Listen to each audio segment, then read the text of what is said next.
소관여대 친구들 피타고라스 선생님입니다. 자, 이번 시간에는요 원기둥의 건널비에 대해서 한번 공부해 보도록 하겠습니다. 출발. 자, 원기둥의 건널비를 어떻게 하면 쉽게 구할까요? 라는 질문을 많이 받는데요. 선생님은 그런 얘기합니다. 색칠해봐. 네? 색종이로 이렇게 붙인다고 생각했을 때 얼마만큼의 색종이, 얼마만한 넓이의 색종이가 필요할까라고 생각해 본다네. 네, 바로 그 내용이 나와 있습니다. 색종이로 포장하기예요. 그죠? 이렇게 생긴 캔을 포장을 하자 이거예요. 그러면 옆에는 이렇게 둥그렇게 그럼 직사각형 모양의 종이가 필요할 테고 위하고 아래에는 그쵸? 동그란 원에 해당하는 그런 색종이가 필요할 거예요. 그러니까 이 넓이가 얼마만큼이냐를 구하면 원기둥의 건너비가 얼마만큼인지를 알 수 있겠다. 이해가 가시죠? 그러면 과연 어떻게 구하는 것인지 공식을 한번 살펴보도록 떠나볼까요? 가시죠.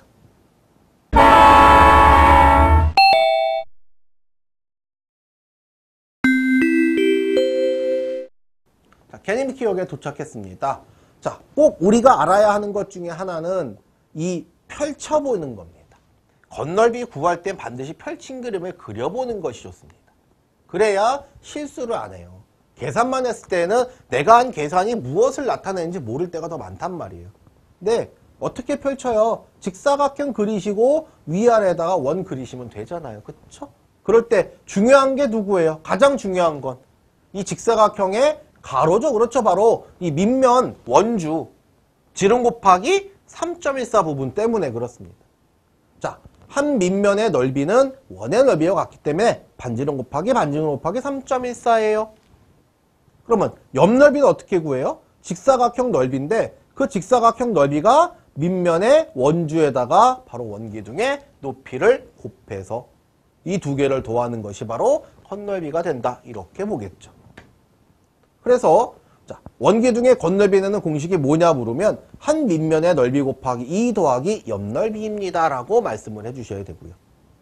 그럴 때 옆넓이는 어떻게 되느냐 그럴 때 지름 곱하기 3.14에다가 높이를 곱하는 것이고 한 밑면의 넓이는 반지름 곱하기 반지름 곱하기 3.14에 곱하기 2를 해줍니다. 라고 기둥의 건널비 구하는 방법을 생각을 하겠습니다. 자, 일단 공식만 외워진다면 계산은 우리 친구들 잘 할 텐데요. 자, 나중에 문제 풀이할 때 계산한 방법을 보시면 알겠지만 자연수로 생각을 해서 계산한 것이 훨씬 더 쉽다라는 것을 한번 알아볼 수 있을 것 같습니다. 자, 정리하기 가겠습니다.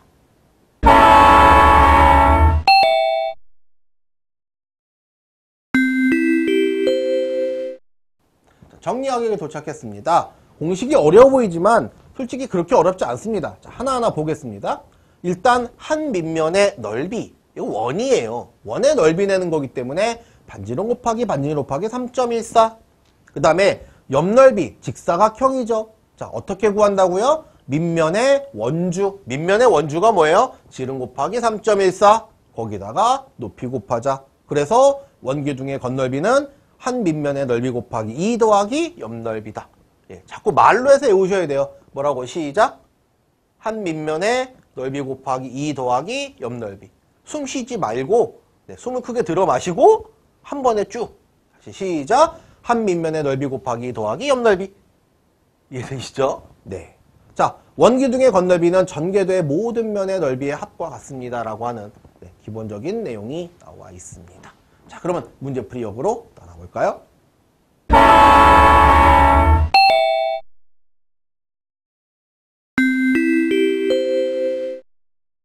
자, 문제풀이역에 도착했습니다. 첫 번째 문제.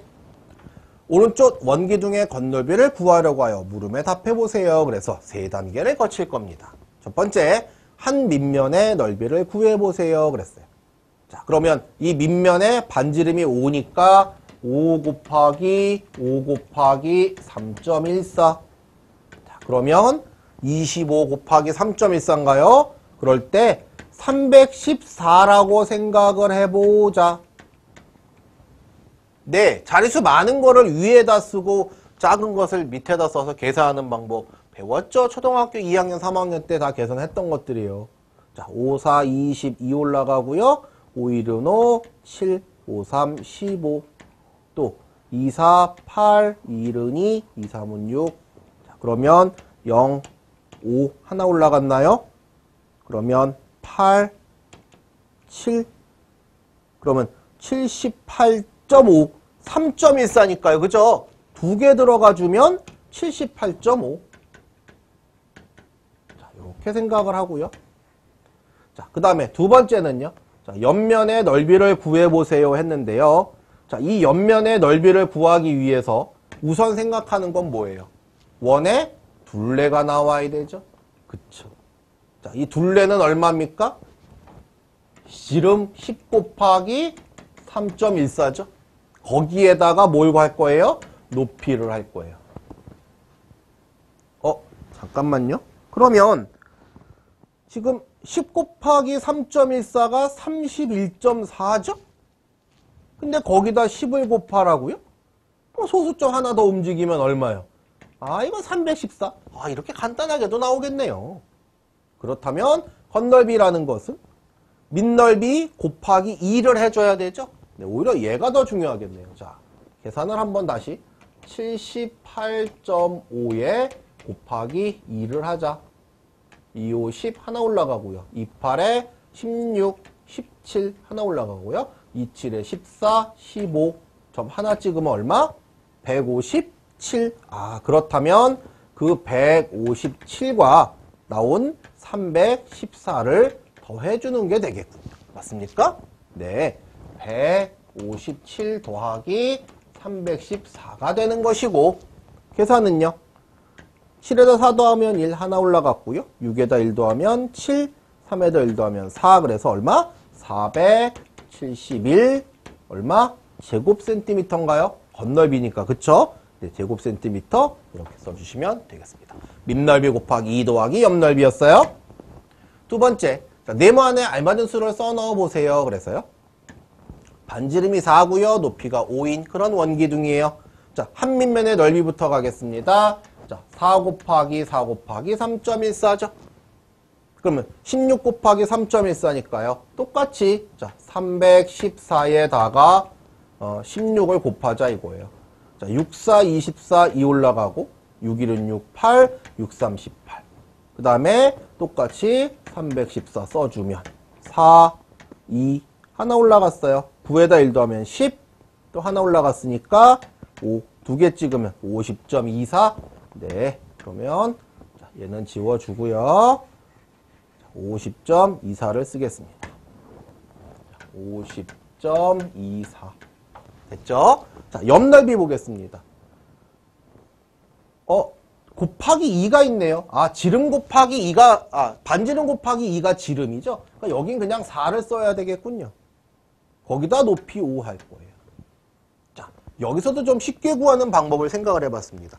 앞에부터 그냥 곱하지 말고요. 곱하기가 다 있을 때는요. 5, 2, 10, 10에다 4 곱하면 40, 40에다가 3.14죠. 자, 이것도 이 생각을 했어요.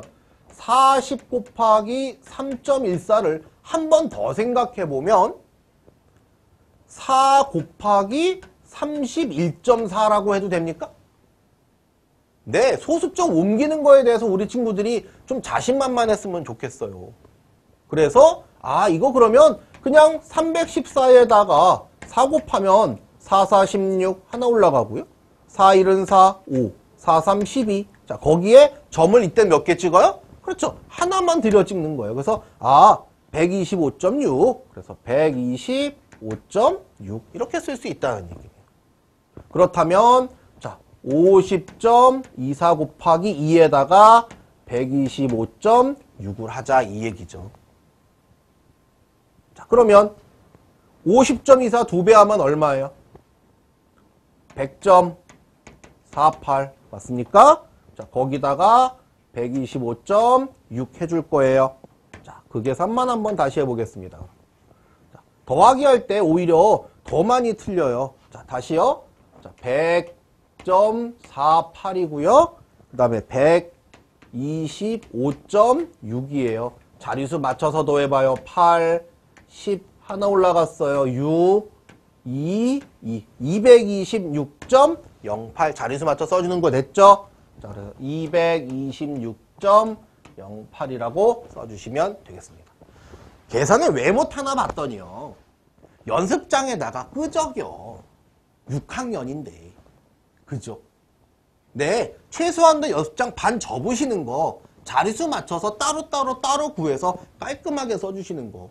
그죠? 요즘은 서술형, 논술형식으로 해서 계산을 어떻게 했는지를 더 중요하게 보지 답을 중요하게 보지 않습니다. 그러니까 가능하면 세로셈보다 가로셈으로 식 먼저 써놓고 푸는 거 꼭 기억하시고요. 계산 검사 한번 해보시는 것도 꼭 기억하셨으면 좋겠습니다. 수고하셨습니다.